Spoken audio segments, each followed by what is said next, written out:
साहब आपके जाने बढ़ते हैं। आपने एक बड़ा जो है वह आपने जो आगाज किया गुफ्तगू का वहां से किया, आपने कहा कि खुश होने वाली नहीं, इंतहाई ये अफसोसनाक बात है कि इतने बड़े ओहदों पर रहते हुए लोग अपनी जो ओहदे हैं उनका गलत इस्तेमाल करें, अपनी ताकत का गलत इस्तेमाल करें। तो जो प्रेसिडेंट आज सेट हुआ है ये कितना अहम था और इसका मैसेज आप कहां तक जाता देख रहे हैं, किस लेवल तक, किस सतह तक जाता देख रहे हैं? देखिए, नदीम मलिक ने दो बातें बहुत अहम की हैं।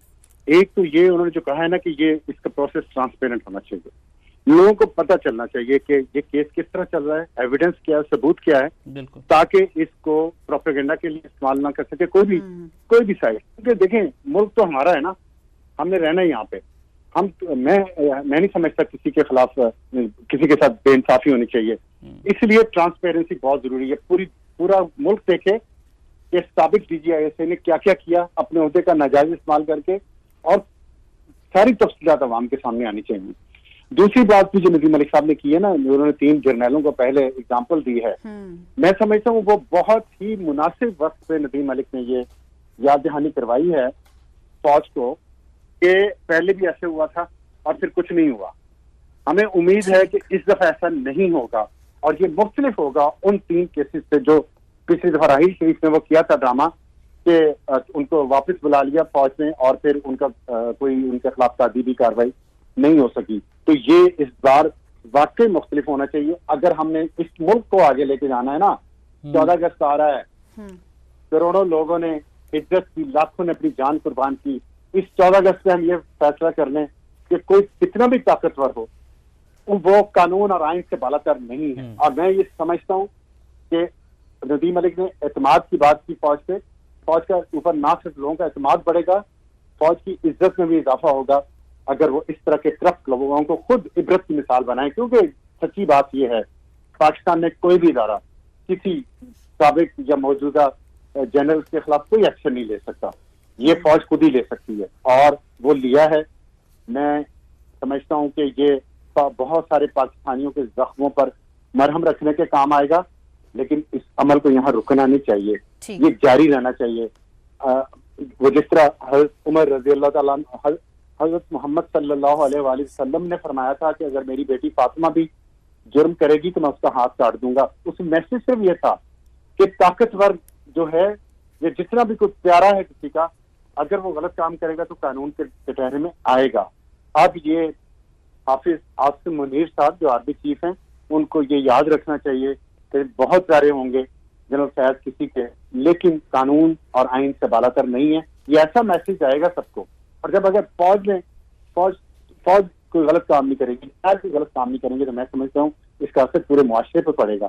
सिविलियन ब्यूरोक्रेट्स भी सबक हासिल करेंगे, सियासतदान भी सबक हासिल करेंगे, सहाफी भी सबक हासिल करेंगे। सहाफियों की भी तहकीकात होनी चाहिए। जो आज मैं कल किसी का सुन रहा था, किसी यूट्यूबर का, कि जनरल फैज ने ट्रे में रख के 5,000 के नोटों की पेश की।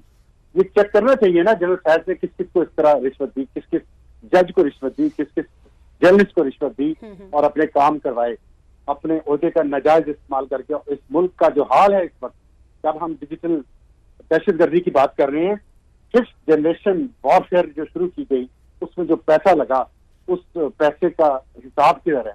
वो किन्होंने लगाया, किस पे लगाया? क्या वो जो ट्रे 5-5 हजार के नोटों की गड्डियों को पेश की गई यूट्यूबर्स को, जो बाद में फिर जलसों में कहते हैं कि हमें बुला बुला के फाइलें दिखाई गई, ये जहन साजी की गई इस कौम की जो आज हमारे सामने आ रही है, जिसका हमें नुकसान हो रहा है। इन दोनों एस्पेक्ट से फौज को जरूर काम करना चाहिए और इमेज अपना बेहतर करना चाहिए। और मैं आपको बताऊं, सबसे बड़ा इमेज बेहतरी के लिए और कोई काम नहीं है।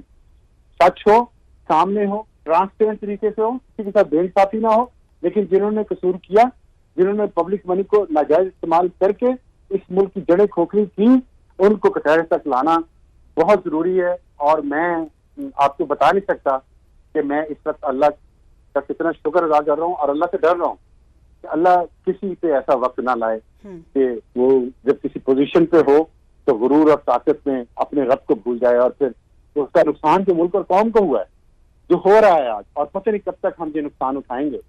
ये एक स्टेज ऐसी है जिससे हमें 14 अगस्त को सबको अहद करना चाहिए कि अपनी पोजीशन का फायदा नहीं उठाएंगे और करप्शन नहीं करेंगे। ठीक, बड़े अच्छे तरीके से आपने इस पे रोशनी डाली है। अफसार साहब, जैसे आपने कहा कि प्रोसेस जो है वो ट्रांसपेरेंट होना चाहिए ताकि किसी को भी प्रोपेगेंडा करने का मौका ना मिले।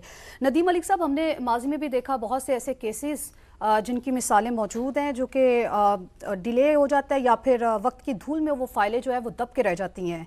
आपने भी मिसाल दी माजी की और आपने भी कहा कि पहले भी ऐसा हुआ था लेकिन फिर कुछ हुआ नहीं है। आपने कहा कि ये पहला स्टेप है, अभी तो शुरू हुआ है ये मामला। क्या समझते हैं नेक्स्ट स्टेप क्या होगा और इस केस का अंजाम क्या देख रहे हैं?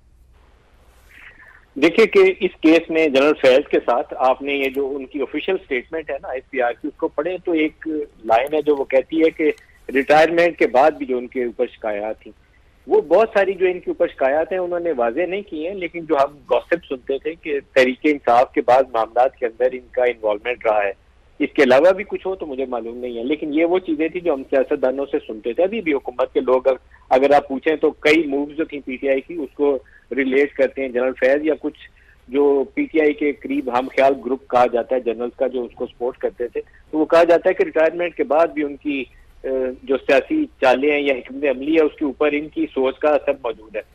रिटायरमेंट के बाद आई थिंक 2 साल की एक शर्त है, उसके बाद तो एज ए फ्री सिटीजन ये किसी भी सियासी काम में हिस्सा ले सकते हैं, हर्ज नहीं है। लेकिन असल तो इशू मेरे पास ये है कि कोई खिलाफ कानून काम किया है, कोई ऐसा काम किया है जो मुल्की मुफाद के खिलाफ जाता है। जैसे बाज कंट्रोवर्शियल मूव्स हैं जिसके ऊपर फौज को किसी स्टेज के ऊपर बहुत दिल बड़ा करके एक असेसमेंट करनी चाहिए। ये जो तालिबान जिनसे हमारे इस कौम के बेटों ने हजारों की तादाद में अपनी जानें कुर्बान करके इनको शिकस्त दी थी TTP को, इनको वापस पाकिस्तान में आबादकारी किसने करवाई और जेलों से बंद किसने किया, और वो जो हाई प्रोफाइल टेररिस्ट है उनको प्रेसिडेंशियल पार्डन किसने क्यों दिलवाया, ये कुछ चीजें जिसका जवाब आना चाहिए। इसी तरीके से जो ईरानियन बॉर्डर से तेल की स्मगलिंग है वो मेरे ख्याल में सालाना $1.5-2 अरब से ज्यादा है जो सालाना तेल स्मगल होता है, और वो मामला शफाफ नहीं है, उसके ऊपर सवालात हैं। अभी रिसेंटली DG ICR ने तो अपनी प्रेस कॉन्फ्रेंस के अंदर उसकी जो तुझी पेश की थी, मुझे उससे इत्तेफाक नहीं है। उन्होंने कहा था बलूचिस्तान में इकोनॉमिक एक्टिविटी और इस तरह की चीजें हमारे ऊपर इल्जाम आएगा, उसके ऊपर फौज को आगे बढ़ के बॉर्डर सिक्योर करने चाहिए ताकि स्मगलिंग बिल्कुल जीरो हो जाए, जीरो टॉलरेंस रहनी चाहिए, कोई नरमी नहीं होनी चाहिए। और इस तरह के बेशुमार वाकयात हैं जिस मैंने IGFC की मिसाल इसलिए दी थी कि FC के हवाले से और सदर्न कमांड के हवाले से बाज़ औक़ात ऐसी शिकायत आती हैं जिसपे फौज को आगे बढ़ के कार्रवाई करनी चाहिए, हेजिटेट नहीं करना चाहिए। हर स्टेप के ऊपर मेरे जैसे लोग टीवी पे चैनल पे बैठ के अफसार जैसे लोग हम शाबाश देंगे फौज को कि ये बहुत अच्छा किया इन्होंने अदारे को।